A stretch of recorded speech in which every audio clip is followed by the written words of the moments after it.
মধ্যপ্রাচ্যের আকাশে নতুন এক উত্তেজনার ঝড় বইছে। ইরানের ইসলামিক রেভলিউশনারি গার্ড কর্পস সম্প্রতি তাদের নতুন প্রজন্মের জেট চালিত ড্রোন প্রদর্শন করেছে, যার নাম হাদিদ। প্রতিরক্ষা বিশ্লেষকদের মতে এই ড্রোনটি ইরানের পূর্ববর্তী প্রোপেলার চালিত শাহেদ সিরিজ থেকে সম্পূর্ণ ভিন্ন এক প্রযুক্তিগত উত্তরণের প্রতীক।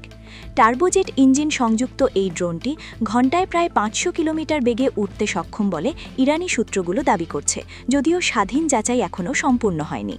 লন্ডন ভিত্তিক প্রতিরক্ষা গবেষণা সংস্থা জেইন্স ডিফেন্স উইকলি জানিয়েছে, ড্রোনটির নকশায় কৌণিক বা ফ্যাসেটেড ডিজাইন ব্যবহার করা হয়েছে, যা রাডার তরঙ্গ প্রতিফলন কমিয়ে শনাক্তকরণ আরও কঠিন করে তোলে। এই প্রযুক্তিগত অগ্রগতির পেছনে রয়েছে ভূরাজনৈতিক এক গভীর সমীকরণ। ইউক্রেন যুদ্ধ শুরুর পর থেকে মস্কো ও তেহরানের মধ্যে সামরিক সহযোগিতা অভূতপূর্ব মাত্রায় বেড়েছে।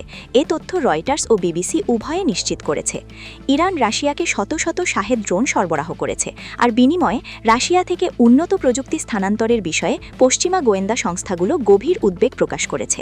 যদিও রাশিয়ার গ্লোনাস ন্যাভিগেশন সিস্টেম ইরানি ড্রোনে সংযুক্ত হওয়ার বিষয়টি এখনও সম্পূর্ণ নিশ্চিত নয়, তবে বিশেষজ্ঞরা বলছেন এই ধরনের প্রযুক্তি বিনিময় ড্রোনগুলোর নির্ভুলতা উল্লেখযোগ্যভাবে বাড়িয়ে দিতে পারে।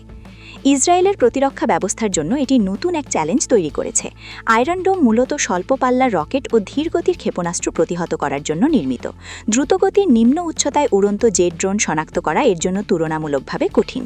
ওয়াশিংটন ভিত্তিক Center for Strategic and International স্টাডিজের বিশ্লেষক ফ্যাবিয়ান হিঞ্জ বলেছেন, ইরানের ড্রোন কর্মসূচি গত এক দশকে যে গতিতে এগিয়েছে তা অনেককেই অবাক করেছে। তবে সবকিছুই যাচাই করা সম্ভব হয়নি।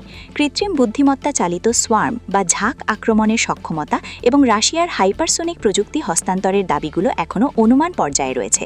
সামরিক বিশ্লেষকরা সতর্ক করে বলছেন, এ ধরনের সংবেদনশীল তথ্যের ক্ষেত্রে স্বাধীন যাচাই ছাড়া সিদ্ধান্তে আসা উচিত নয়।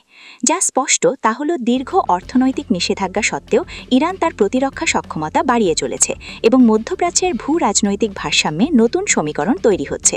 পরিস্থিতি পর্যবেক্ষণে রয়েছে বিশ্বের প্রধান গোয়েন্দা সংস্থাগুলো। সামনের দিনগুলো কোন দিকে মোড় নেয় তার জন্য অপেক্ষায় থাকছে পুরো বিশ্ব।